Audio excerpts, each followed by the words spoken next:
אוקיי, אז שלום לכולם. אני אתחיל עם המצגת. תכף אני אציג גם את עצמי. רגע.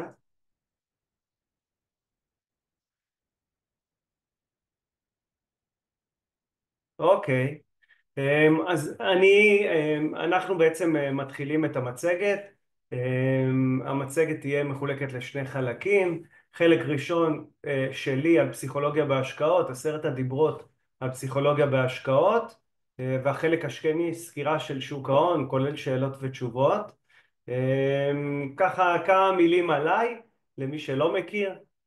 בן 52, הייתי 10 שנים מנהל השקעות בין היתר במיטב, בעל רישיון פנסיוני מטעם רשות שוק ההון. הכנסתי קצת AI בתמונות, אז כמו שאתם רואים אני נשוי עם 2 ילדים ושתי כלבות, קימי ונאלה. התמונה מפורים, לקחת את זה בהלצה, התחפשתי לכלבים בעצם, שנאוצרים. כיום אני בעלים של סוכנות לביטוח פנסיוני ואני מנהל למעלה מ-430 מיליון שקלים של לקוחות פרטיים ועסקיים. מה בעצם אני עושה בסוכנות? אז הסוכנות היא עצמאית והיא בלתי תלויה, ולכן הלקוחות מבחינתי הם, זה טובתם מטובתי בעניין הזה. אני עובד מול כל הבתי השקעות וחברות הביטוח בארץ, ככה שאני מספק את כלל המוצרים, ואני עושה התאמה ספציפית ללקוח, למוצרים שמתאימים לו מבחינת נושא המיסוי, אם יש הטבות מס או אין הטבות מס, ותכף נדבר על זה גם בחלק שלי במצגת. אני מתעסק גם בביטוחים, ביטוחי בריאות, ביטוחי חיים וגם ביטוחי נסיעות לחו"ל. ככה למי שחשוב שידע את זה. הרבה פעמים אומרים לי, איך לא ידענו שאתה עושה ביטוחים? אני גם מטפל בביטוחים של המשפחה. לפני שאני מתחיל אני רוצה להדגיש שיש פה את הדיסקליימר שצריך לעבור, שכל התוכן הזה הוא תוכן שלי והוא לא תחליף לייעוץ או שיווק שמותאם לצורכי הלקוח, או ייעוץ מס שמותאם ללקוח וכולי וכולי, כמו שכתוב פה במצגת. ואני רוצה להתחיל. אני מתחיל בסיכוי שווה לסיכון. צריך להבין משהו על שוק ההון ועל פסיכולוגיה בהשקעות. יש המון המון תופעות של פסיכולוגיה בשוק ההון, הן נובעות מכל מיני סיבות שתכף אני אדסקס בהן, ויש המון תופעות ואני לא יכול לדבר על כולן, אז אני אתן את הדגשים ואני גם רוצה לתת אקשן אייטמס של כן מה לעשות, ואיך כן לקבל החלטות ולא רק להציף את הפחדים ואת כל מה שיש. אז השלב הראשון זה סיכון שווה לסיכוי. צריך להבין משהו על שוק ההון, שככל שרמת הסיכון גבוהה, שאתה לוקח רמת סיכון גבוהה, ככה גם יש סיכוי להרוויח, אבל גם יש סיכוי להפסיד. זאת אומרת, זה לשני הצדדים, זה לא רק להרוויח, זה גם להפסיד. זה מבחינת הנושא של רמות הסיכון, וב-100% מניות, הוולטיליות, התנודתיות, תנוע באחוזים שלמים למעלה ולמטה, כאשר בתיק אג"ח היא תנוע באחוזים בודדים למעלה ולמטה. הכלל אצבע השני הוא המבחן הפשוט, והשאלה הנשאלת היא מה הקשר בין ציפייה על בסיס יומי בתיק ההשקעות, מה היחס בין לראות, מה הסיכוי לראות הפסד ורווח. אז לפי הספר של תעתועי האקראיות של של נסים מקסים טלב, הוא עשה בחינה, ולפי הבחינה, כאשר אנחנו מסתכלים פעם ביום, הסבירות לראות הפסד, הסיכוי, זה 46%, פעם בחודש זה יורד ל-33%, ואנחנו רואים שאם ניכנס לטווחים יותר ארוכים, אז הסבירות היא בעצם קטנה. ואז עולה השאלה, איך זה משפיע על המשקיע, שהוא רואה שהתיק שלו בהפסד, לעומת שהוא רואה את התיק שלו ברווח, וכאן יש יחס הפוך שעוד שנייה אני אדבר עליו, אבל מסקנה שעולה מהסיפור הזה זה שככל שמסתכלים על התיק לעתים תכופות יותר, ככה סיכוי לראות הפסד גבוה יותר. שתי הכוחות העיקריים שבעצם מניעים את קבלת ההחלטות ללקוחות פרטיים זה חמדנות ופחד, ובירידות המשקיעים הפרטיים נוטים למכור את התיק, שזה יוצר יותר פחד, ובעליות הם נוטים לקנות ניירות. יש מדד שנקרא Fear and Greed Index, שהוא בעצם בודק את היחס, איפה המדד, הסקאלה נמצאת בין שיא הפחד לבין שיא הגרידיות. אני יכול להגיד לכם שבימים האלה הפחד נמצא באקסטרים פיר מבחינת הזה. פה זה מדליק את הנורה לאותם משקיעים פרטיים שכמו שאומרים, שנוטים לקחת את הקצוות ולעשות חשיבה לפני שלוחצים על הכפתור למכור את התיק ולהתייעץ עם אנשי מקצוע בעניין הזה. המסקנה בעניין הזה זה לבחור את רמת הסיכון בדרך מושכלת, כאשר בוחנים כמה פרמטרים, כמו למשל את טווח ההשקעה, מה הייעוד של הכספים, האם הכספים האלה מיועדים לטווח השקעה קצר או טווח השקעה יותר ארוך, מה האופי של המשקיע, כמה הוא אוהב או שונא סיכון, איך הוא מתנהג כשהוא רואה שהתיק ירד או איך שהתיק עלה. אני יכול להגיד לכם שקיים קשר ישיר והפוך בין הנאה לרווח, בין הפחד מהפסד. היחס הוא לפחות פי 2. זאת אומרת שבן אדם הוא יותר מפי 2 שונא לראות שהתיק שלו יורד, מאשר שהוא יראה את התיק שלו מרוויח והוא ייהנה מזה. אז גם אנשים יותר שונאים לראות את ההפסד שלהם, אז אם הם ייכנסו יותר לעתים תכופות לתיק ויראו שהתיק יורד יותר כי הם נכנסו לעתים יותר תכופות, אז זה יכול להניע אותם בפסיכולוגיה של ההשקעות לעשות מהלכים מהבטן ולא מהראש. וזה האידיאלי, לעשות בחינה של טווח ההשקעה וייעוץ ההשקעות וייעוד הכספים ומה האופי של המשקיע, ואז לבחון. כלל מספר 4, גולש הגלים, זה בעצם מי שבא ואומר אוקיי, אני חושב שהשוק עולה עכשיו אז אני אכנס, ושהשוק יורד אני אמכור את הניירות שלי. אי אפשר לחזות את השוק. יש תופעה שהיא נורא מסוכנת בלנסות להזיז את התיק שלך ברמות סיכון מסוימות, והתופעה הזאת נקראת תופעת המספריים. היא תופעה שאותי הכי מפחידה, שאם יש לקוח שבא ואומר לי שהוא רוצה לשנות את רמת הסיכון כי הוא חושב שהשוק הולך לרדת, אז הוא רוצה להקטין את החשיפה לאפס, ושהוא חושב שהתיק הולך לעלות, הוא יגדיל אותה לרמות סיכון יותר גבוהות, החשש הוא שיקרה שנגיד סתם, נגיד עכשיו בן אדם בא, מתקשר ואומר אוקיי גיל, אני חושב שהשוק הולך לרדת, בוא נמכור ונוריד את רמת הסיכון לאפס. החשש הוא בעצם, בוא ניקח תסריט שהוא עשה את זה, ונגיד ועבר חודש ופתאום הוא ירד עוד 2% התיק, ואז הוא מרגיש גם טוב עם עצמו, כי הוא, הנה, קלטתי, אני כבר, יש לי שליטה על העניין הזה, הרווחתי כסף שיכולתי להפסיד, אבל אז פתאום בא תיקון, והוא עדיין ברמת סיכון 0, והוא לא עולה יחד עם התיקון, והוא מחכה עוד קצת, הוא אומר אוקיי, אז היה חודש של עליות, אולי עכשיו יחזור השוק לירידות, והוא ממשיך לחכות והשוק ממשיך לעלות, נגיד סתם בתסריט, זה לא תסריט אמיתי. בסוף שורה תחתונה מה שקורה זה שלרדת הוא ירד ברמת סיכון יותר גבוהה, שבנקודה מסוימת הוא עצר אותה אבל הוא כבר ירד כברת דרך, ולעלות הוא לא עלה יחד עם השוק שהרמת סיכון שם, כי הוא היה ברמת סיכון 0, אז הוא יהיה זיגזג של תשואות. שורה תחתונה, צריך להשקיע באופן שיטתי לפי תוכנית ארוכת טווח, אחרי שבחנו את טווח ההשקעה וייעוד הכספים ונושא של אהבת שנאת סיכון, ולא לנסות לתזמן את השוק. יש פה בעצם תמונה שמראה את השוק האמריקאי, את ה-S&P, שלקחו אותו 30 שנים אחורה ובדקו מה התשואה השנתית הממוצעת אם לא השקעת באופן רציף ואם כן. אז אפשר לראות פה שבהשקעה רציפה התשואה השנתית הממוצעת הייתה 9.9%, וככל שבוחנים כאילו ללא היום הטוב ביותר בתשואה, אז זה יורד, ושני הימים ושלושת הימים ו5 ימים ו10 ימים, וזה אפשר לראות פה את התשואה. מסקנה, להשקיע כמו שאמרתי מקודם באופן שיטתי לטווח ארוך, אי אפשר לתזמן את השוק, זה נידון לכישלון מלכתחילה, וזה טעות שיכולה להיות קריטית כי לפעמים התיקונים באים בצורה חדה למעלה. דברה מספר 5, כמות הפעילות בתיק. יש קו חשיבה ללקוחות פרטיים שככל שהם יעשו יותר פעולות בתיק או שככל שיהיו יותר פעולות, אז ככה התיק יותר יעבוד, יותר יעשה תשואה.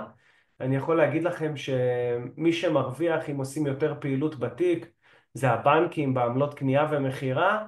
אין קורולציה בין כמות הפעילות שנעשית בתיק לבין הרווח. אה, ויש אמרה כזאת אצלנו שמנהל השקעות איכותי הוא לא נמדד בכמות הפעולות שהוא עושה בתיק ההשקעות, אלא בכמות הפעמים שהוא מונע מהלקוחות שלו לעשות טעויות בהחלטות בעת שוק תנודתי. זה פשוט ככה. גם דיברנו על זה מקודם, על העניין של לנסות לתזמן את השוק, ומה הסבירות שזה יביא למשהו טוב ומה הסבירות למשהו פחות טוב. מספר 8, רב סרן שמואטי. טוב, היום אנחנו בעולם הטכנולוגיה, יש את הטיק טוק, יש את הפייסבוק, יש כל מיני קבוצות, לעצלנים כאלה ואחרים, הסולידית, יש כל מיני קבוצות ששם בפייסבוק קהילות של שוק ההון, שפתאום אתה קורא באיזה קבוצה, המליצו על מניה כזאת או אחרת, תקנו אינווידיה, תקנו פלנטיר, כל מיני המלצות כאלה ואחרות. צריך מאוד מאוד להיזהר מקנייה כזאת של המלצה ברשת של נייר כזה או אחר. קודם כל, האם אותו בן אדם שהמליץ הוא בר סמכה, האם הוא יועץ השקעות, האם הוא עבר את ההסמכה, האם הוא מנהל השקעות, whatever. כי דיברנו מקודם שצריך לקבוע מה רמת הסיכון, האם זה מתאים לכולם? מי אמר שבעצם, לא יודע, השקעות לעצלנים זה מתאים לכולם, או הסולידית זה מתאים לכולם, או המניה כזאת ואחרת מתאים לכולם? טעות היסטרית. צריך לראות ולקחת החלטה. לכל בן אדם הוא אינדיבידואל, ולכל אחד יש את ההחלטות שלו שמתאימות לגיל שלו, לייעוד הכספים. מה אותו כסף שמשקיע מהווה מסך כל הפורטפוליו, תכף אנחנו נדבר על זה בשקף הבא. אותו אחד שהמליץ ברשת לקנות, האם הוא ימליץ גם למכור? לא בהכרח. וההשוואה לאחרים לא מקדמת אתכם, כל אחד לפי הצרכים והיעדים שלו. אני עובר לתשע, רגע, זה עבר לי לשש, אז זה פה, אני רואה שזה קפץ לי בשקפים.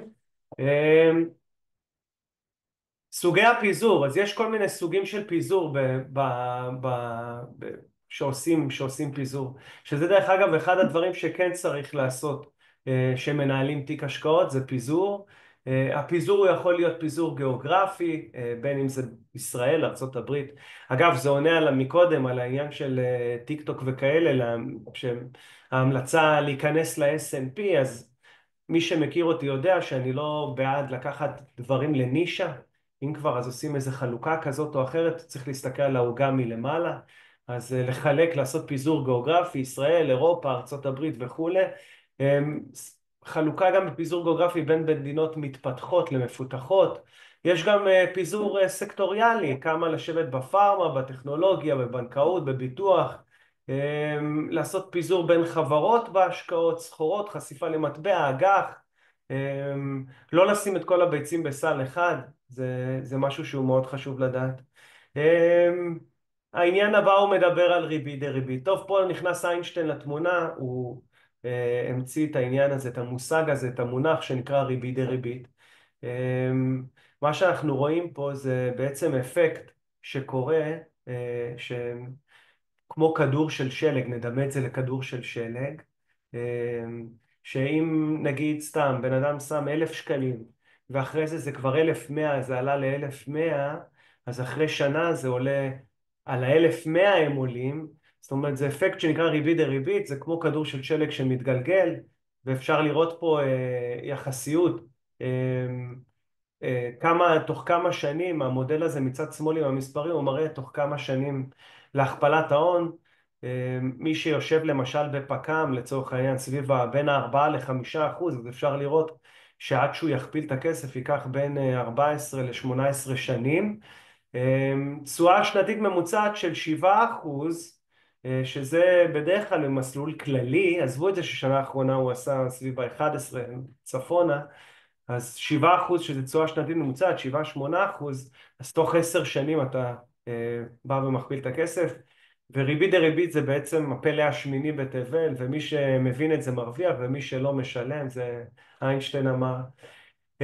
על ההוליסטי, שזה משהו שמאוד חשוב בהשקעות, ופה אני נכנס כאיש מקצוע, כשאני מדבר מול הלקוח, אני בוחן את שאר הנכסים, כמה יש בקרנות השתלמות, בקופות גמל, בכספים נזילים, למה יש חשיבות להסתכל על הדברים מלמעלה, כי למשל בקרנות השתלמות הן פטורות ממס על רווחים, אז בגדול אנחנו נרצה להגדיל שם את החשיפה למניות בחלק של ההשתלמות, שזה החלק הפטור ממס, בעוד בשאר הנכסים אנחנו נרצה לשים ברמת סיכון מסוימת, שהיא פחותה, כי שם אנחנו כן נשלם מס. ואם לקוח מתקשר אליי ואומר לי, גיל, אני צריך למשוך, לא יודע, 50,000 שקלים, אני קודם כל מוכר לו מהמקומות שהוא בהם משלם מס, ובסוף בסוף משאיר את הדברים עם המקלטי מס. אז פה נכנס התפקיד של אותו בן אדם, איש המקצוע, לעשות מקסום של הרווח הנקי על ידי ניתוב של הכספים לקופות שיש בהן הטבות מס.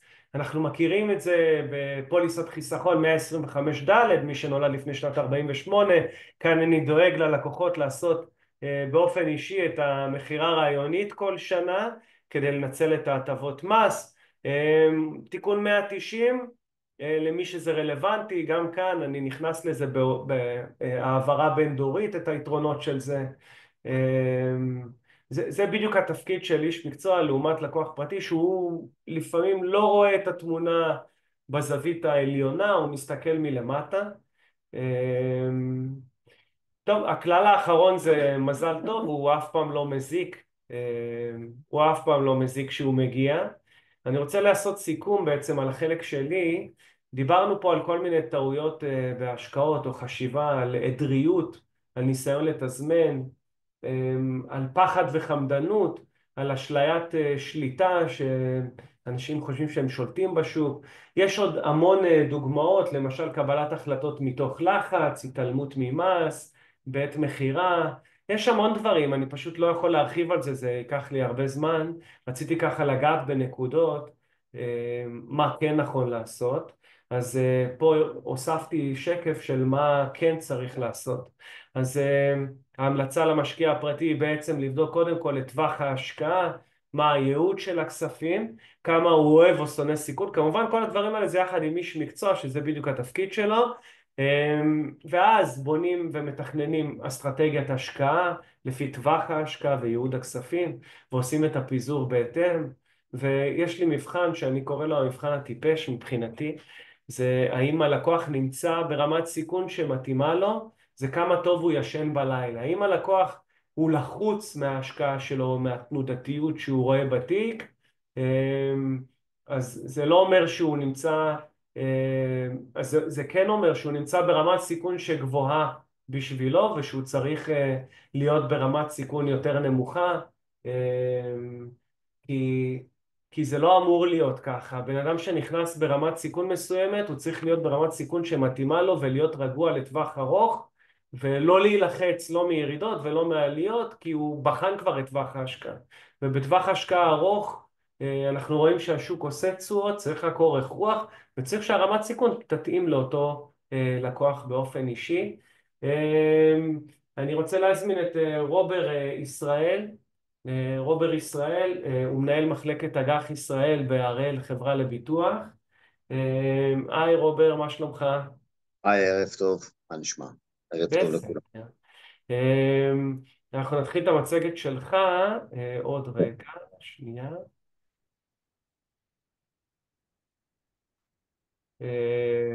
בסדר? רואים בסדר? כן, על הכיף, רואים בסדר אתה יכול גמור. להתחיל. אוקיי, אז קודם כל ערב טוב לכולם שוב. רובר ישראל, מנהל מחלקת אג"ח ישראל בחברת הביטוח הראל. להבדיל מהראל פיננסים, אנחנו בעצם הגוף שמנהל את כספי העמיתים ארוכי הטווח, פוליסות החיסכון, הפנסיה, הגמל וההשתלמות. אנחנו מנהלים כ-330 מיליארד שקל.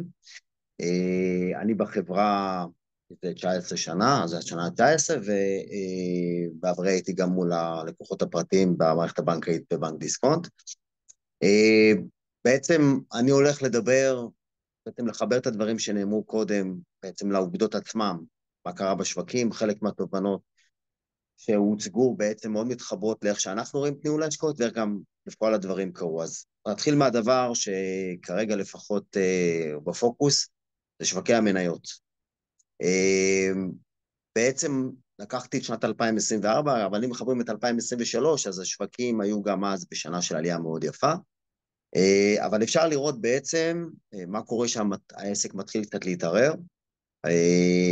עד בעצם תחילת 2025, הכל התנהל על בני מנוחות, באופן יחסי ראינו עלייה עקבית, בעצם מה שמשך את מדד ה-S&P, זה שתי החברות שמתעסקות בעולם, בעיקר בעולם הטכנולוגיה, שבעצם הגיעו לרמות מחיר מאוד גבוהות, ובעצם הייתה תחושה שהתמחור שלהם מאוד גבוה.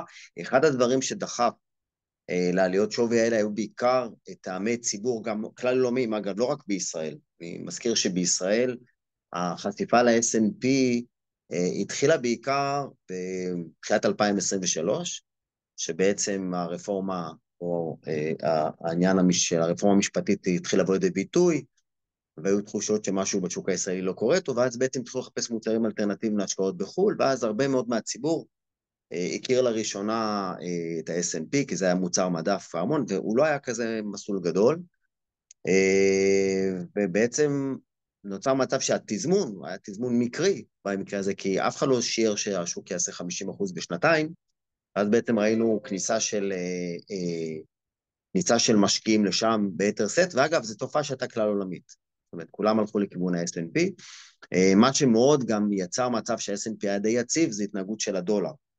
אני כבר אתייחס אליו, הדולר בעצם מרבית מוצרי ה-S&P במוצרים ארוכי הטווח, רובם, לא כולם, אבל מרבית התעשייה מדברת על מרכיב של דולר, כמעט 100% דולר, שזה עוד וקטור שיוצר סטיית תקן, ובעצם הדולר היה די יציב. לאורך כל התקופה, בשל אותו סיפור של שוק ישראלי מקומי עם הרפורמה, ולאחר מכן המלחמה, שבעצם הביאו למצב שהדולר לא הפריע ל-S&P לתפקד טוב, ולכן הראינו תלויות מאוד יפות.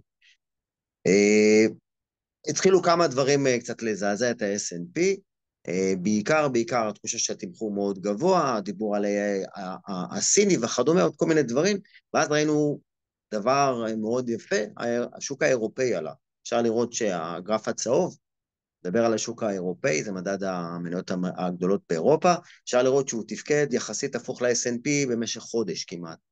הוא עשה ביצועי יתר של 10%, הסיבות לכך רבות, בעיקר העובדה שבעצם השוק האירופאי הוא פחות מוטה טכנולוגיה, והיה רצון לבוא ולהגיד שהתמחור היה מאוד נמוך, ולכן זו הייתה תקופה טובה. עוד דבר ששווה להסתכל עליו פה זה על השוק הישראלי, זה הגרף הכחול הגבוה, בעצם לאורך כל השנה, שנת 2024 עד הרבעון האחרון, השוק היה בביצועי חסר מול השוק הישראלי, מול השוק האמריקאי, ואז בעצם ההסדרה שהייתה בצפון, בעצם אמרו שהמתקפת הביפרים הייתה איזושהי נקודת פיתול, ואז ראינו תיקון מאוד משמעותי של השוק המניות הישראלי, הוא עשה 40% ברבעון, זאת אומרת, אם אני מסתכל על הדברים כפי שהם היום, אין ספק שאין דרך לדעת, לא לנו, ואני מתאר לעצמי גם לא לקוח הפרטי, לדעת לתזמן מתי לעבור בין השווקים. ולכן מי שכבר לוקח איזשהו מקום של רצון להשקיע במרכיב מנייתי גבוה, כלומר לקחת סיכון, אין ספק שפיזור עושה עבודה טובה, כי בסופו של דבר אפשר לראות שה-S&P כבר ירד כמעט 20% מהשיא שלו, בעוד השוק הישראלי ירד הרבה פחות, האירופאי הצטרף רק בימים האחרונים, גם ירד 10% או 7%, אבל בגדול אפשר לראות שפיזור בין שווקים עושה בסופו של דבר תנועה טובה, אמנם ממוצעת יותר, אבל לפחות יותר יציבה בסטיות התקן. אז זה פחות או יותר לגבי מה ששוק המניות עשה בשנה האחרונה. אפשר לעבור לשקף הבא. האינפלציה. זה עוד גורם שליווה אותנו משמעותית מאוד בשנים האחרונות. האינפלציה בעיקר עלתה על רקע מלחמת רוסיה ואוקראינה, אז סיבה לכך הייתה בעצם משבר נפט אמיתי, משבר אנרגיה, בעצם הרבה מאוד מהאירופאים היו תלויים באוקראינים, ולכן זה יצר איזשהו משבר, ואז ראינו עליות מחירים בעיקר בצד ההיצעים. יש בעצם באינפלציה שני כיוונים, אינפלציית ביקוש, זאת אומרת, צד הצרכני, וההיצע זה שיש יותר או פחות סחורה, אז אם יש מעט זה יוצר אינפלציה, אם זה מספק זה בסדר, ואם יש יותר מדי זה יכול להוריד מחירים. אז בעצם זה שני צדדים לאותו סיפור. בשורה התחתונה, בעצם מה שאני רוצה להעביר, זה שהאינפלציה הפכה להיות שחקן קצת פחות דומיננטי בתפיסת ההשקעות קדימה.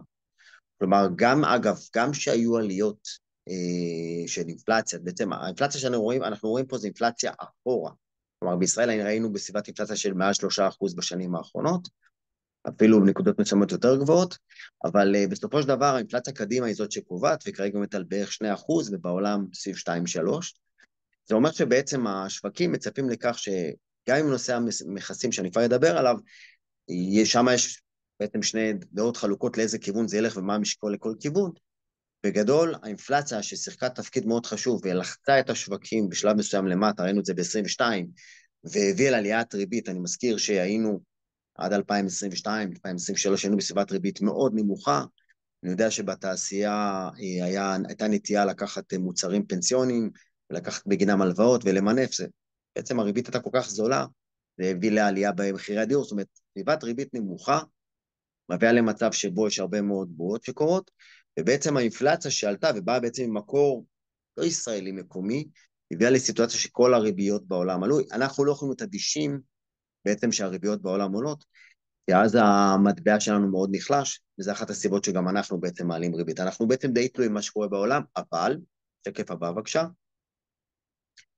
בפועל מה שקרה, אנחנו כמעט, למעט הורדת ריבית אחת, שהיא הייתה די לא צפויה, בסופו של דבר, בשונה מהשווקים בעולם, בעיקר באירופה ובארצות הברית, אנחנו לא, הבנק המרכזי המקומי לא הוריד ריבית, בנק ישראל, היו לו הרבה מאוד סיבות, את האינפלציה שהייתה ברמה מאוד גבוהה, שקצת נרגעת עכשיו, את המלחמה, בעצם פרמיית הסיכון שעלתה. אני מזכיר שקיבלנו בחברות הדירוג העולמיות, היו הורדות דירוג, זה מאוד משפיע, פרמיית הסיכון עלתה בעיקר בהתחלה בגלל הרפורמה, אחרי זה בגלל המלחמה, אבל זה קצת ירד. אנחנו כרגע באותה סיטואציה, אנחנו חוזרים בעצם ערב המלחמה בסיטואציה, לפחות בפרמיית הסיכון, אם כי הרבה פחות מבעבר. זאת אומרת, היום הסיכון שקיים וגלום בשוק הישראלי בעיני המשקיעים הזרים קצת קטן, אבל אני חושב שאם הייתה חשיבה עד לא מזמן לאפשרות להורדת ריבית, אין ספק שהסיפור של טראמפ טרף את הקלפים, וכרגע זה לא המצב. אם אפשר לעבור לשקף הבא, המטח. בעצם, אני בעיקר פה מתייחס, בעיקר מה שמעניין פה זה המטבע הדולר. בגדול, הדולר לא אמור להיות ברמות שבו הוא נמצא היום, 3.8, יש הרבה מאוד כוחות בעצם במאזן הפנימי של ישראל, שאמורים להביא לסיטואציה שבו אנחנו אמורים לראות סביבת דולר נמוכה. אנחנו היינו בתקופה של 3.2, 3.3 שקל לדולר. הלג הראשון של העלייה בדולר התחיל בעצם, לא רואים את זה פה, אבל נדבר ביותר בנקודה שבה, הדולר אגב זה USGP, זה הירוק. Okay? לא רואים את 2023, אבל בסך הכל הדולר שמר על רמות מאוד מאוד גבוהות לאורך כל התקופה, כולל המלחמה. בעיקרון הכוח הבסיסי שאמור להיות לדולר כרגע הוא דווקא התחזקות של השקל מול הדולר. הסיבה המרכזית שרואים בימים האחרונים עלייה חדה בדולר, היא בעיקר עניין טכני. אני אסביר את זה בצורה הכי פשוטה שיכולה להיות, ואני מקווה שהיא תהיה ברורה. הדולר פה עולה בגלל שאנחנו, הגופים המוסדיים, נדרשים להביא בטוחות למערכת הבנקאית. מרבית החשיפה ל-S&P היא חשיפה דרך חוזה, אנחנו לא קונים מניות באופן ישיר, אנחנו נחשפים לשוק הזה, וכנגד אותם דברים יש בעצם בטוחות. כמו למשל שלוקחים הלוואה כלשהי, או כל התחייבות כלשהי במערכת הבנקאית, הבנקים נוטים בדרך כלל לבקש את זה שהם בטוחה, שלוקח משכנתא זה דירה וכדומה, וזה בא מהעולם הזה.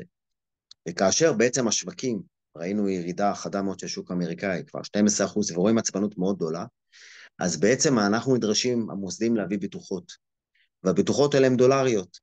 וזו הסיבה, אגב, שרואים התחזקות של הדולר. אנחנו, אמיתית, הדולר בעולם די נחלש, רק בשוק הישראלי זה הפוך, כי בעצם המוסדים מחפשים דולרים להביא למערכת הבנקאית.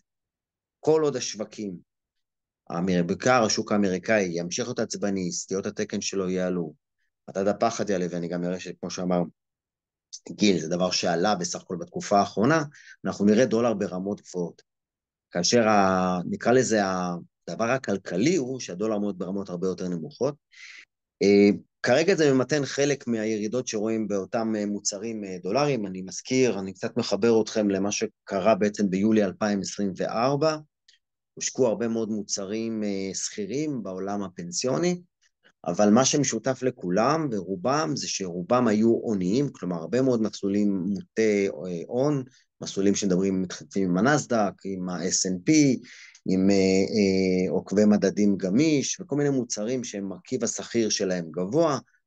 גם רוב המוסדיים הטו את ההשקעות שלהם לטובת השוק האמריקאי בחלק ניכר מהזמן.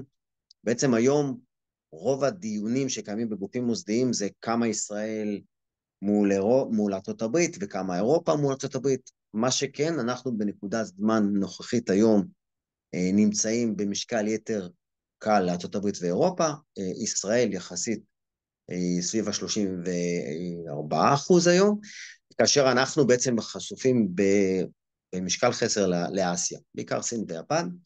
זה פחות או יותר התמיל של שוק, נגיד, של מסלולי מניות, אבל בגדול, מרבית המוצרים היו מוטי הון ומוטי דולר. אז לכן הדולר משחק פה תפקיד מאוד גדול, אבל צריך להבין שזה עוד בעצם רכיב במקרו שיוצר סטיית תקן, אז צריך לקחת תשומת לב לזה. שקף הבא בבקשה. אוקיי. תשואת 10 שנים, בדרך כלל האג"ח שנסחר ל10 שנים, כלומר אגרות חוב שנפרעות 10 שנים מהיום, הם ברוב מרבית המקרים סוג של אינדיקציה, לסביבת ריבית, לכמה השוק בריא, ככל שהתשואה גבוהה, אז זה אומר משהו לגבי פרמיות סיכון, יש כל מיני גורמים, נקרא להם, שאנחנו כגוף מוסדי מנסים להסיק, להבין מה קורה לאג"ח ל10 שנים, יש כמובן יחסיות בין השוק הישראלי לשוק האמריקאי, לשוק הגרמני. בסופו של דבר, מה שראינו, וזה אגב, אפשר לראות צורה של V, בשוק האמריקאי, הסיבה ל-V הזה זה בעצם, יש איזה, אני פותח שנייה סוגריים, יש איזה סיפור מול הסינים. בעצם הסינים הם מחזיקים 8% מהאג"ח האמריקאי ל10 שנים, יש להם עוד החזקות במקומות אחרים, והמטבע שלהם מאוד נפגע. בגלל סיפור של המכסים, הם גם עכשיו העלו את המכסים ההדדיים מול ארצות הברית ל-84%, זה בעיקר מול סין, הסיפור הוא בעיקר מול סין, ובעצם מה שקרה, ראינו את התשואות עולות בצורה חדה אתמול, זה בעצם מחירה של הסינים, זאת אומרת, יש פה נקודות שלפעמים הם, כמו שאמרתי, הדולר שעולה בצורה מאוד חדה, פתאום מעדיפים את אירופה, כי אירופה הייתה קצת מתחת לשוק האמריקאי, זאת אומרת, דברים שהם יותר קצרי טווח, שקשה מאוד לתמחר אותם לאורך זמן, לכן הדרך הכי טובה זה להיות מפוזר ככל האפשר על מרבית הדברים. בסופו של דבר, יש פה איזשהו משהו שמור הפוך, כי בסופו של מה שקורה כאשר שוק המניות יורד, זה נטייה בעיקר בשוק האמריקאי, בשוק הישראלי זה פחות נפוץ, כי בדרך כלל יש גם מתאם, בורחים לאג"ח המדינה. בעצם לדבר הכי בטוח שהאמריקאים מכירים זה האג"ח שלהם, האג"ח מדינה שלהם, וזה מה שראינו, אפשר לראות בגרף הירוק, בחלק העליון, שהייתה ירידה בתשואות, והיא עלתה מאוד חזק בגלל הסיפור של סין, גם בשוק הישראלי זה הכחול, קצת צמוד, אבל גם אנחנו פה רואים ירידה בתשואות בסך הכל. זאת אומרת, בשורה התחתונה, ישראל ברמה הבסיסית, מבחינת תקציבית, התקציב עבר, הגירעון נראה בסדר, גם תוכניות הגיוס הישראלים ירדו, כלומר, שוק הישראלי נמצא במקום יחסית טוב, כלומר, אין איזשהו הפתעות גדולות מאוד מבחינת איך שהתשואות נראות קדימה, הריבית לא צפויה לרדת, כלומר, היום מי שמשקיע באג"ח מדינה יכול לקבל תשואה ממוצעת של 4.5% בשנים הקרובות, אם התשואה תרד בהמשך הדרך שזה כנראה יקרה, הוא קצת רווחי הון. אני אדבר קצת על קונצרן, למרות שאין לי מצגת על זה, גם על השוק הקונצרני, זה שוק של חברות המקומי, וגם בעולם. בסך הכל, אם מסתכלים על עולם האג"ח בתשואה, זאת אומרת, מה התיק הזה יודע לתת, המרכיב הזה בתיקים כלליים, או באופן פרטני במסלולי אג"ח שהם לא שקליים קצרים, יודע לתת בערך קונצרני 5.7, 5.8 נומינלי, והמדינה 4.5, על מח"מ קצת יותר ארוך. כלומר, אם אני משקלל תיק אג"ח, זה התשואה קדימה שאפשר לקבל 5.5%. זה פחות או יותר מה שאפשר לקבל בתיק שמשלב גם מניות וגם אג"ח, מי שרוצה פרמיית סיכון, זה מה שיכול לצפות. גם אם אנחנו מתרגמים חשיפה לאג"חים בחו"ל, נכון להיום, כי בסך הכל גם שם הייתה, השוק הקונצרני שם הרבה יותר מתכתב עם השוק המניות, כלומר שיש ירידות, שוק המניות גם שוק ירידות בשוק הקונצרני, בארץ זה קצת פחות, אני לא אעלה אתכם למה, אבל זה דינמיקה קצת אחרת. בשורה התחתונה תיקח יודעת את 5.5%, שזה לא רע בכלל, כי בתנודתיות שקיימת בשוק המניות, יכול להיות שזה התשואות שנפגוש פחות או יותר לאורך התקופה, אנחנו רואים איך הגרפים עצבניים. שקף הבא בבקשה. אה, ככה, עוד דברים נוספים ששווה לתת את הדין, בסך הכל אמרנו, הריבית של הבנק המרכזי עוד צפויה להמשיך לרדת, אנחנו חושבים שריבית שיווי משקל זה בערך 3% בטווח קצר ב-3.9 בטווח הארוך, כלומר, אנחנו מתקרבים לאט לאט לרמה שבה השוק האמריקאי יגיע לשיווי משקל, כלומר, מחיר כסף, ריבית הרי מחיר הכסף, שעושה שכל בסך הכל, אז אני חושב שמה שראינו בשנים האחרונות, זה די לקראת הסוף גם באירופה וגם בארצות הברית, בישראל עדיין לא התחלנו. מדד הוויקס זה בעצם מדד שבודק את התנודתיות של האופציות, כלומר, זה מדד לעצבנות, ואפשר לראות שהעצבנות מאוד עלתה. אתמול למשל, היה גם מספיק שהייתה שמועה לפני יומיים על זה שבעצם יש רצון של טראמפ אולי לדחות את נושא המכסים, את ההחלה שלהם. אגב, המכסים הוחלו היום, אז הייתה הערכה שתהיה איזושהי דחייה של זה, וראינו שזה לא קורה.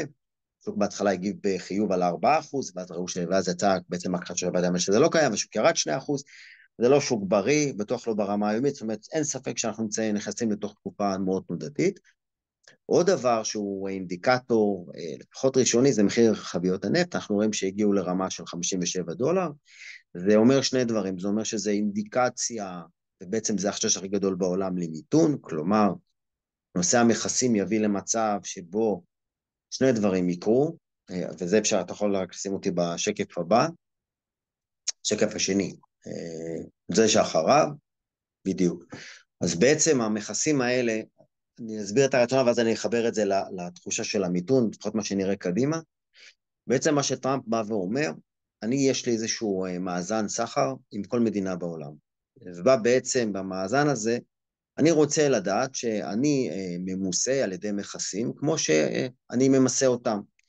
הוא בעצם מצא איזה סוג של מנגנון שהוא לא כל כך מתיישר, ואני אסביר, אתן דוגמה לישראל, למה זה לא כל כך עושה שכל מבחינה כלכלית ורציונלית, אבל בחישוב שהוא עשה, בחישוב די סנדלרים, זה הביטוי הכי טוב שאפשר להגיד, הוא בעצם עשה שני שלבים של מכסים, משהו שהוא הרבה יותר אוניברסלי, כלומר הוא הגדיל את המס, את המכס, לכל מה שהוא בעצם, אגב, צריך לזכור, מדובר בעיקר בסחורות, לא מדובר בשירותים, כלומר כל עולם הטכנולוגי לא אמור להיפגע מזה, לא מדובר בשירותים אלא בעיקר בסחורות, ואז בעצם הוא הטיל מס כללי, והוא אמר שכל מדינה נטיל עליה מס נוסף, כאשר סין הייתה הכי דומיננטית וזה הגיע לאזור ה-104, המשמעות של הדברים היא מאוד פשוטה, בעצם הדברים מתייקרים, זה אחד הכיוונים, ומי שאגב משלם את זה הכי הרבה, ולמה זה השוק גם הכי עצבני, זה שוק אמריקאי, זאת אומרת, צרכן אמריקאי ישלם הרבה יותר על דברים שהיום הוא שילם הרבה פחות.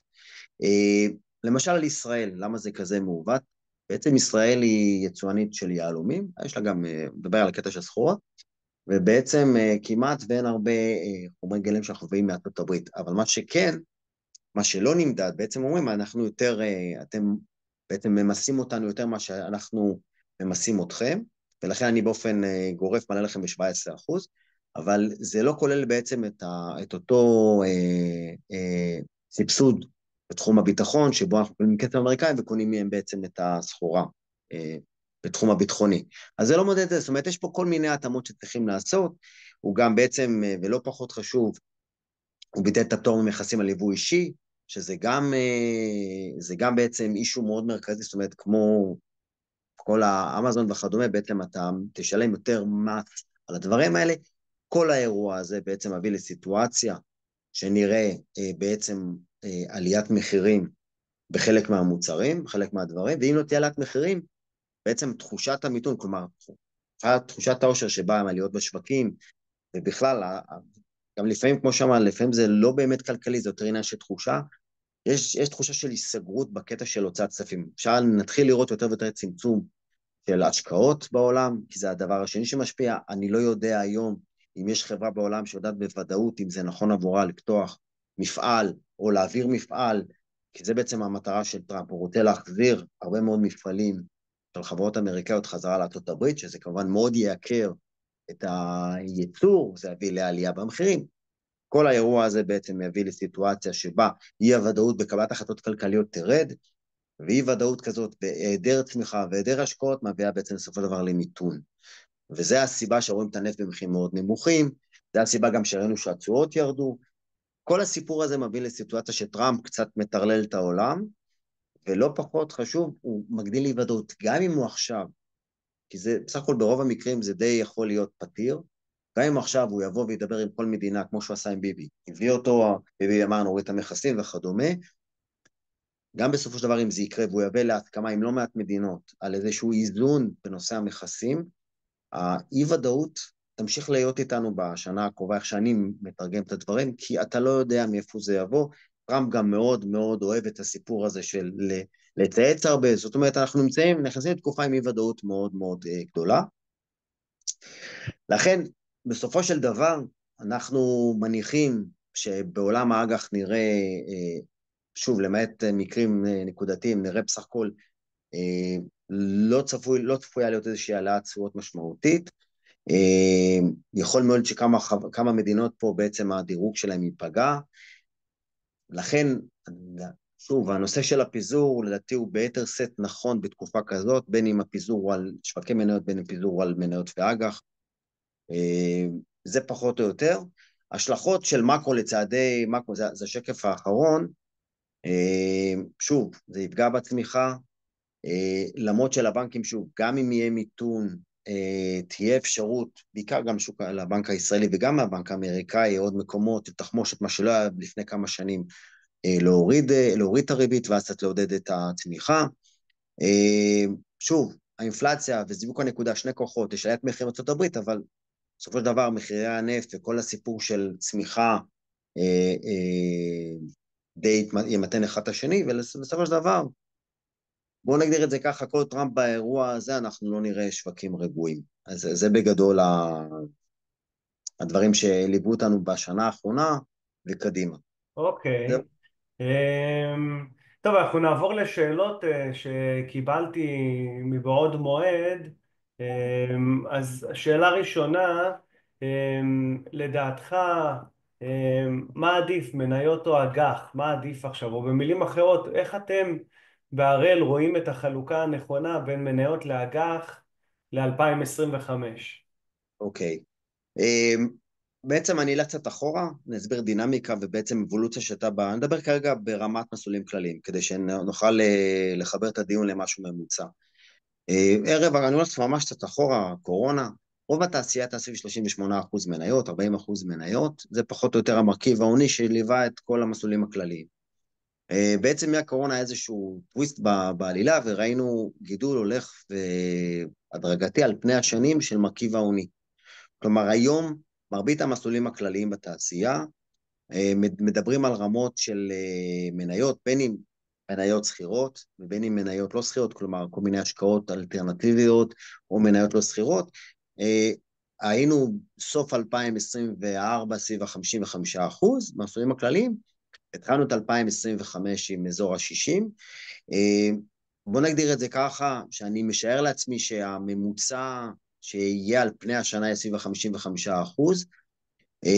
מה שיגדל, אני משער לעצמי, זה האג"ח, בעיקר אג"ח סוברנטי, כלומר אג"ח מדינה, כמו זה נשאר כפי שהוא, כלומר, אם אני מסתכל קדימה בהנחה מאוד, מאוד זהירה, אני משער לעצמי שלא נראה רמות של 60% או 40% כפי שהיה אפשר לצפות בלי טראמפ כאיזשהו גורם בסיפור הזה, מניח שנראה טווחים שבין 50 ל-55% אג"ח מניות, אולי קצת יותר, אבל זה פחות או יותר המספר. אנחנו נראה התמתנות בקרב הגופים המוסדיים בעולם המניות, שהם יקטינו מספר אחוזים בודדים. אני חושב לעצמי שלשאלתך, ערב 25 תהיה שנה שבה מרכיב אג"ח קצת יגדל על פני המניות, גם מהסיבות שציינתי, אם יהיה מיתון זה יעשה טוב לאג"חים, וגם התשואות השוטפות בסך הכל די סבירות. חלק גדול מהקהל כאן הם בגיל השלישי וחלקם גם בגיל פרישה, ויש להם צרכים שונים משאר הציבור. איך לדעתך נכון יותר לנהל את הכסף בגיל הזה עם איזון נכון בין סיכון לביטחון שהכסף יספיק לעד 120? מבחינת אני אומר המוצרים. כך, אני בעיקרון, עוד דבר שקרה עם הרפורמה זה שעל המדף יש פחות ופחות מוצרים עם מרכיבי מניות מאוד נמוכים. כלומר, יש מוצרים של עד 25%, גם שכירים שהם החדשים, גם דרך עוקבי מדדים, וגם הוותיקים יותר בתעשייה, שזה אשראי ואג"ח.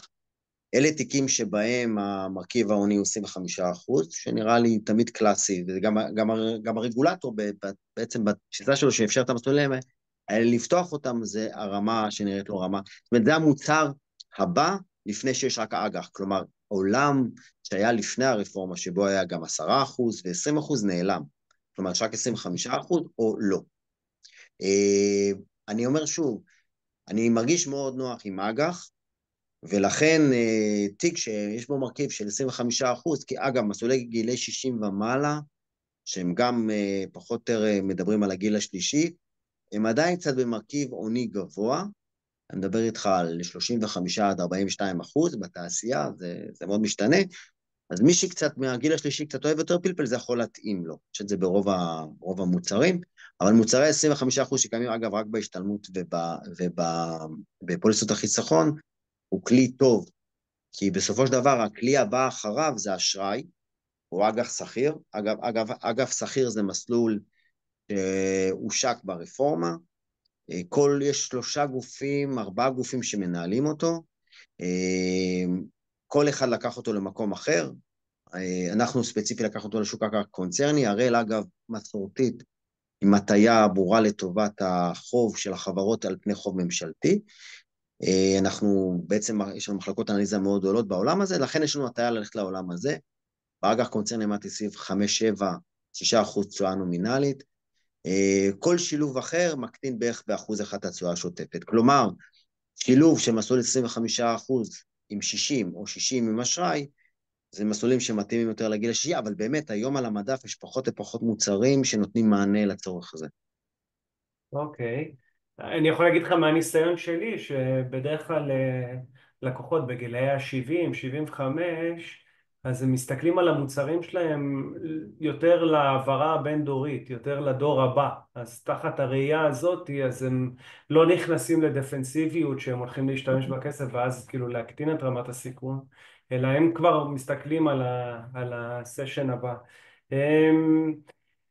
האם הירידות או התנודתיות שאנחנו חווים בשוק האמריקאי מתחילת השנה, האם לדעתך זה מימושים של העליות, זאת אומרת תיקונים שהיו בשנתיים האחרונות, או שמדובר באיזה שינוי מגמה?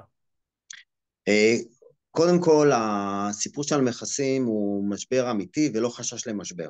כלומר, אם מה שליווה אותנו בשנים האחרונות, כמו קורונה, מלחמה, מחששות קדימה, זה באמת פגיעה בכלכלה הריאלית. המכסים זה באמת דבר שפוגע בכלכלה אמיתית.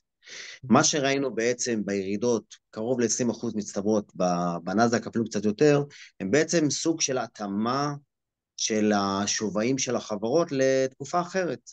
לתקופה של מיתון יותר, לתקופה שמדברת עם צמיחה יותר מתונה במחירות, אגב, שימו לב שעולם הטכנולוגיה יחסית הוחרג בנושא המכסים, השבבים פחות משחקים תפקיד, אמרתי גם עניין השירותים, זאת אומרת, הסיפור הוא בעיקר על העולם הריאלי ופחות על העולם, נקרא לזה טכנולוגי, אנחנו ראינו ירידה משמעותית במכפילים, רק מבחינת מספרים כלליים, מכפיל בעצם בא ואומר, תוך כמה שנים אני מחזיר את ההשקעה, אז אם ראינו מכפילים של 23, 24, בעצם קצת יותר גבוהים, אנחנו מדברים היום על רמות יותר מתונות של 18, כלומר, יש פה התאמה, זאת אומרת, זה לא מימוש, נקרא לזה, כי זה עלה. יש פה התאמה אמיתית לתנאי שוק חדשים ומאתגרים, ולכן היום רמות התמחור של ה-S&P הן יותר, נקרא לזה יותר מתחברות למציאות, ופחות לאיזשהו הערכות קדימה. כלומר, לשאלתך זה תיקון אמיתי, זה תיקון של התאמת חברות והתאמת תמחורים חדשים, לא בטוח שזה הסוף, רואים התאמנות מאוד גדולה בשוק האמריקאי, לכן בוא נגיד, מי שלא היה ב-S&P נראה שזה בסדר, יכול להיות עוד עצבנות, זאת אומרת, אני חושב שהמשחק הוא יהיה עצבנות ופחות, זאת אומרת, לא נראה 25%, נראה אולי 7%, אבל 7% שברגע מסוים בשנה זה עשה 19%, אני מקצין בכוונה, ברגע שני זה עשה מינוס 2, כלומר, נראה איזשהו, התחושה שלנו, שזה בעצם התאמת מחירים למציאות חדשה, כלכלית אמיתית. ראינו את זה גם אתמול בשוק האמריקאי, שהיו שלבים שהוא היה בעלייה של 3% וסיים במינוס 2%, כאילו אותה עצבנות שאנחנו מדברים. יש גם שחקנים שבעצם נהנים מאותה עצבנות, שהם כן, כן, עושים את הספקולציות על אותו דבר. כשסטיית התקן עולה מאוד והוויקס עולה מאוד חזק, אז יש הרבה מאוד שחקנים שבעצם משחקים באופציות, ששם יש שווים מאוד עולים, כי זה עולם שמאפשר הרבה יותר רווחיות, מה שהיה בעולם עם סטיית תקן מאוד נמוכה. אני אומר שוב, הסיפור הסיני יצר קצת לחץ, זה הסיבה ששוק אמריקאי קצת עשה איזשהו סיבוב פרסה במהלך היום.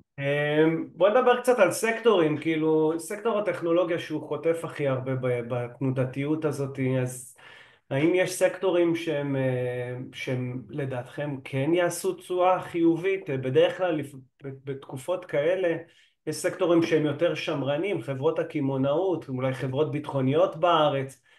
יש איזה סקטורים שאתם יותר רואים אותם? אנחנו דווקא חושבים, ואגב, ספציפית הראל הייתה עם משקל חסר קל, ואפילו משקל, לכל היותר משקל לשוק של טכנולוגיה, אנחנו חושבים היום שהגזלת המרכיב הטכנולוגיה הוא נכון ברמת המחירים הנוכחית. יש הרבה מאוד אי ודאות לגבי בעצם הדבר שקוראים לו מוצר. זה בעצם אותן חברות שהן בעצם סוג של כמו נייקי וחברות אחרות, שבהן יש הרבה מאוד אי ודאות. למשל נייקי מייצרת בווייטנאם, מה יקרה שם? האם הם ימשיכו, האם תהיה דרישה לאוויר? בעצם כל עולם של הצריכה יכול להיפגע, זאת אומרת זה סיגמנט שיכול להיפגע. חברות הביטוח, המערכת הבנקאית עושה רושם בעולם שפחות ייפגעו מזה, באופן יחסי. בסופו של דבר הבנקים יודעים גם לחיות טוב במיתון, ובסביבת, וחיינו באינפלציה טובה, יכול להיות שגם אולי הדבר שיכול לפגוע זה רווחיות נמוכה אם הריבית תרד, אבל אנחנו דווקא חושבים שמה שהיה קטר, משמעותי ביותר, שהביא הרבה אנשים, הוא דווקא הסיגמנט שהכי נכון ברמות האלה, להגדיל חשיפה לה באופן יחסי. זאת אומרת, דווקא הטכנולוגיה, נראית לנו המרכיב שכן נכון להגדיל בו קצת. אוקיי. ראינו את התנודתיות הזאת בשוק האמריקאי שחטף יחסית חזק מתחילת השנה. לעומתו השוק האירופאי מגיב בעליות. איך ישפיע העניין של המכסים על השוק האירופאי? איך רואים את זה?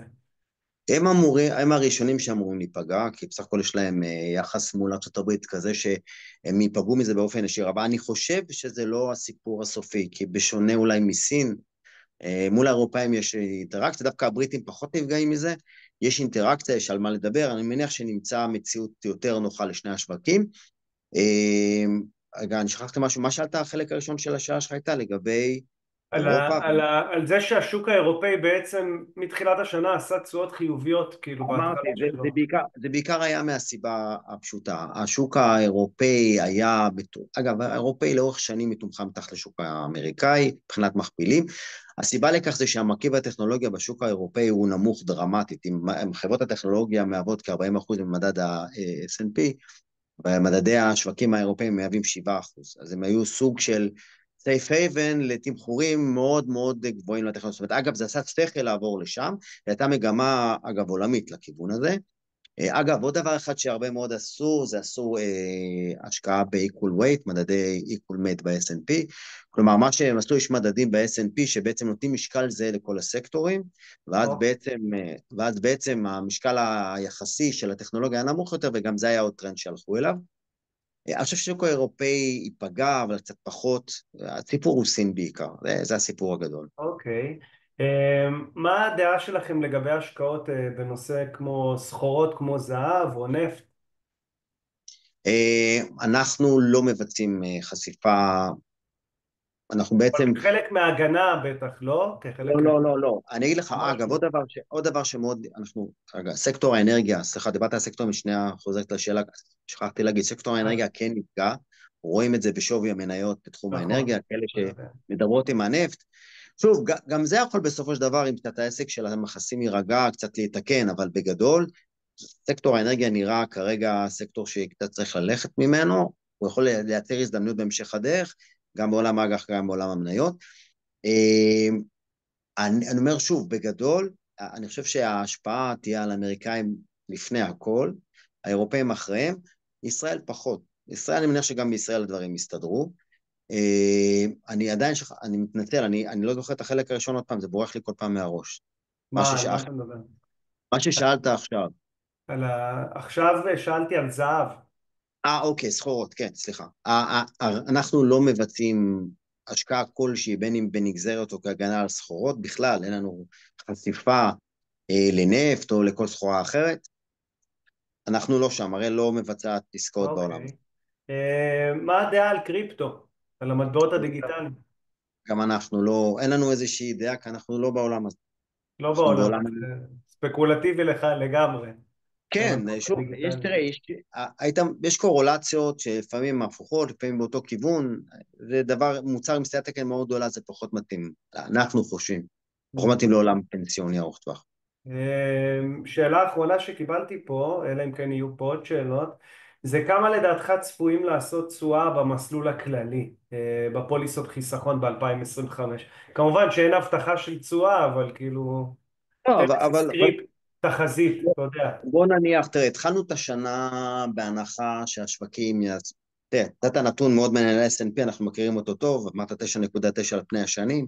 בוא נניח שבשנה הקרובה זה יעשה תשואות דומות, פחות או יותר, 8-7%, ומרכיב המניות מהווה בערך 50%. אמרתי, אני חושב שגם אם תהיה הפתעה לא נעימה, ויהיו ירידת ותהיה עליית תשואות כלשהי, התשואה השוטפת שאתה מקבל מהאג"חים תדע למתן חלק מזה.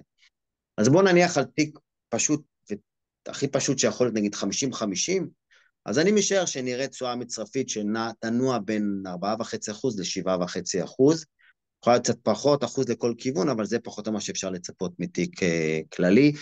בהינתן איזושהי רגיעה, כי אנחנו מהנקודת הזמן הזו קדימה, אנחנו בנקודה מאוד נוחה לשוק האמריקאי, נקודה מאוד נוחה, פחות נוחה לשוק האירופאי והישראלי, נקודה נוחה באג"חים, אני משער לעצמי שזה פחות או יותר התשואה שאפשר לצפות, זה טווח התשואה שנראה זה.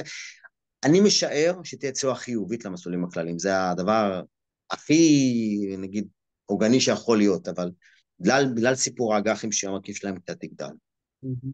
אז זה יש פה פחות... שאלה שקיבלתי מלקוח שאני באופן אישי מכיר אותו, הוא טיפוס ספקולנט קצת, כי השאלה שלו היא ספקולטיבית קצת, אז אני אוקיי. בכל זאת אזרוק אותה על הדלפק. אמ, הוא, הוא קיבל בונוס מהעבודה של 200,000 שקל, והוא שואל מה עדיף, האם לסגור הלוואה בריבית של 6% או להשקיע במניות אמריקאיות. אוקיי, הבנתי, שאלה שהיא עושה שכל. קודם כל, בוא נגדיר את זה ככה, אני מדגיש שזה לא ייעוץ, אבל בוא נגיד את לא, לא, המספרים כפי ש... ברור, ברור. אם זו הלוואה בריבית משתנה, כלומר פריים, וזה כרגע 6%, אז תפוי להניח שבשנתיים הקרובות הוא ישלם קצת פחות בהמשך הדרך. נכון. אני לא חושב שזה יהיה הפוך. זאת אומרת, העלות המימונית שלו תקטן קצת בשנתיים, שלוש הקרובות. אני משער שהוא יעשה לכל הפחות, אם הוא מדבר רק על השוק האמריקאי, או שהוא מדבר על מניות באופן כללי. על שוק שוק האמריקאי, אמריקאי, הוא דיבר על מניות אמריקאיות, כאילו, בוא נגיד, אני הולך על מדדים ולא על מניות ספציפיות מאוד, בוא נגיד שלא נסדק, נלך על S&P שקצת סטיות יותר נמוכות, אני חושב שבסופו של דבר הוא יעשה יותר קצת בשלוש שנים קדימה על פני ההלוואה. סביר מאוד לאט. זה הנחה די סבירה. אוקיי. זאת אומרת, אה, אני משער לעצמי, במכפילים הקיימים, שוב, למעט סטיית תקן שיכולה ללוות אותנו בעצבנות, רמת המחירים הנוכחית, מרגישים איתה נוח, שוב, אני לא מדבר על עצמנות ועיתויים, אבל רמה כן. תמחורית, בהינתן פתרון שיהיה בנושא המכסים, סביר מאוד להניח שנמצא על פני, אני בגלל זה פורס את יריעת הזמן, לא לשנה הקרובה, לשלוש שנים קדימה, נראה סביר שהוא יעשה קצת יותר מההלוואה. זאת אומרת, אני חושב שזו החלטה שלו, הוא יכול להיות אדיש לגבי ברור, ההחלטה. ברור, ואין ייעוץ וכולי לא, וכולי. לא, לא, אני באמת חושב שבסופו של דבר אין פה מובהקות גדולה. היית שואל אותי סתם דוגמה, ודיברנו על זה, גם דיברתי עם סוכנים, על השוק המניות הישראלי, אני באמצע מה? אני יוצא, טוב, נתראה סליחה, ככה, אין בעיה. אני מחר בבית. טוב, ביי ביי, סליחה. למשל, השוק הישראלי שהיה לו מכפילים מאוד מאוד מאוד נמוכים, היה היגיון להשקיע בו בצורה ברורה. זה די קונבנשן דומה או מובהקות שמתחילה להיות ומתרכב בשוק האמריקאי בהינתן ההנחות שדיברתי עליהן, בנקודת הזמן הזו. תגיד, יש שאלה שאני אשאל, כאילו ראינו בעליות שבשנים האחרונות בשוק האמריקאי, וישר חברות הביטוח, בתי השקעות יצאו במסלולים, S&P וזה, ישר כזה רכבו על הסוס. השאלה היא עכשיו, היא שהשוק האירופאי כאילו נותן קצת גז, אז לדעתך יצוצו מסלולים של... או לא, שזה לא, כבר לא. יותר מדי הנישות האלה? אוקיי, אז ככה, אז קודם כל, ה-S&P היה תמיד איזשהו מוצר מדף שרץ כבר כמה שנים לפני. מה שהתחדש זה כל העוקבי מדדי מניות וכדומה, אלה חדשים. Mm, לא יכול להיות, שוב, יכול להיות שגוף אחד או שניים כן יעשו מהלך כזה, לא יהיה מהלך גורף בתעשייה. הסיבה לכך היא העובדה שהיום הרגולטור מחליט שמסלולים, יהיה להם שהם בעצם מסלולים גנריים לחלוטין, אין לך יכולת ליצור מוצרים חדשים. כל המצאה של דרך עקיפה, כמו שלמשל לנו היה אינדקס מור, שזה בעצם פוליסות אחרות, ואז עשינו את האינדקסים השונים, אין את הערוץ הזה, הוא סגור לחלוטין. אז בעצם איפה זה יכול לבוא לידי ביטוי? זה יכול לבוא בעצם במסלולים משולבים, משולב שכיר, החליטו שזה אירופה, אני לא רואה את זה קורה. זה יכול להיות בעוקב מדדי מניות, שהרוב מתכתבים עם עולם הנסדק ועולם האמריקאי בעיקר. השוק האירופאי לא מספיק עמוק ולא מספיק מצדיק מוצר בפני עצמו. אין ספק שהיה פה תיקון נקודתי, שהיה נוצר פער גדול מדי, שאי אפשר היה להחזיק מים, כן. ראינו את התיקון, אבל אני לא חושב שנראה, בוא נגדיר את זה ככה, אני הרבה יותר מובהק בתשובה, שזה נראה מאוד לא סביר שהתעשייה תלך לשוק האירופאי. כן. אין לו מספיק, תראה, אתן לך דוגמה אחרת, למשל, יש את המוצרים, לנו יש פידליטי, ויש מתחרים עם גופים אחרים, שבעצם הם ערוצי השקעה, שמהווים סוג של ניהול תיקים. עכשיו, מהמם. הניהול תיקים הזה הוא מאוד פרטני, הוא לא מדבר סקטור והוא לא מדבר מניות. מדוע? זאת אומרת, לא מדבר סקטורים, לא מדבר גיאוגרפיות, סליחה. בעצם המוצרים האלה באים מלמטה למעלה, כלומר, הבחירה היא של מניה ספציפית, והיא במקרה באירופה, או במקרה בסקטור התעופה, זה, נקרא לזה מקרי לחלוטין, זה לא בחירה של ענפים, או גיאוגרפיה, זה בחירה של מניות. ולכן, מהמם. למשל, זה תיק, תוכל להיות לו הטיה אירופאית בשלב מסוים, או הטיה אמריקאית, זאת אומרת, זה תיק מנוהל, והוא יכול להיות לזוז מהכיוונים ברמה הסקטוריאלית והגיאוגרפית, אבל הוא לא מנוהל מהכיוון הזה, הוא מנוהל מלמטה. אז זה מוצר שיכול לדבר אחרת מהמוצרים, נקרא להם הגנריים, שהיום הרגולטור מאפשר. אז זה קיים בכל הגופים, זה גם דעתי רק בשני, זה בעיקר בפוליסות חיסכון קיים. אני אומר, אז אז יש ערוץ, ניתן מילה על זה, בעצם פידליטי, גוף מאוד כן, גדול, שבעצם אפשר לקנות את ההשקעה בפידליטי דרך הפוליסות חיסכון של הראל, נכון. נכון? אה, נכון, זה בעצם, ש... כמו שאמרתי, זה תיק מנוהל, זה תיק שבעצם יש הגדרות מאוד ברורות, שאנחנו רוצים לא מדדים אלא מניות ספציפיות, יש שם מדינות, יש שם מניות שקשורות בחברת תעופה אמריקאית, סליחה, צרפתית, איירבאס, יש שם השקעה בחברת רכבות הודית, זאת אומרת, אני לא יכול לציין מניות ספציפיות כדבר שיכול לזוז, אבל אם מסתכלים דוח נכס בודד 3 חודשים אחורה, אפשר לראות את ההחזקות. אבל בגדול זה ניהול אחר, זה ניהול שיכול כן לתת כנגזרת חשיפה שהיא לא רק טכנולוגיה להגדיל ולא את רק נפות הפיזור, הבודד. נכון. בדיוק. זה פיזור אמיתי, יש לו גם יש את הסיכונים של זה, כי משקל מניה הוא אחר לחלוטין ממשקלה בעולם המדדים. אז זה ברור. תיק שמתכתב אחרת, אבל למשל זה מוצר שיכול לתת לך איזשהו view אחר, לעולם ההשקעות בחו"ל, שהוא לא רק מדדים, לא רק נסד"ק, ולא S&P וכדומה. אני, אני חושב שקודם כל הוא פתח צוהר לעולם הזה בדרך הפוליסות חיסכון בסכומים גם יותר נמוכים, שבעצם אפשר דרך הפוליסות חיסכון, והדבר השני גם שאפשר לעשות פיזור, זאת אומרת לעשות את הסקטורים, כאילו בתוך הפוליסת חיסכון להגדיר אוקיי אני רוצה 30% לשים בפידליטי, מסלול כזה, כן. וכאילו להגדיל את הפיזור גם בהיבט הזה, שזה משהו שהוא מאוד, הוא לא אגב, זה טריוויאלי בבתי השקעות, נכון. אצלכם זה משהו שהוא כן, יתרון לטעמי בכל נכון. אופן. אני אומר, אחד היתרונות של מסלול כזה, לפחות שהוא משמעתי, זה העובדה שהוא מתרחק מעולם שהוא, נקרא לזה, מדדי. כן, ולכן זה מאפשר את מה זה כן מתחבר לשאלה שאלת לגבי אירופה, שזה יכול להוות איזשהו כן סוג של חשיפה משולבת עם דברים אחרים, שייתן חשיפה אחרת. אוקיי. טוב, הגענו לסוף, ואני רוצה להגיד לך תודה, רובר ישראל, על הזמן, ו... בשמחה. ואני רוצה גם לאחל חג שמח שיהיה לכולם, חג פסח חג שמח. שמח, ותהיו חזקים עם כל התנודתיות, היא תבוא, היא תלך, אבל תהיו חזקים איתה, ואני פה לשירותכם, אז תודה רבה לכולם. כל טוב חג שיהיה, שמח. חג שמח. כל טוב. ביי, כל ביי. טוב.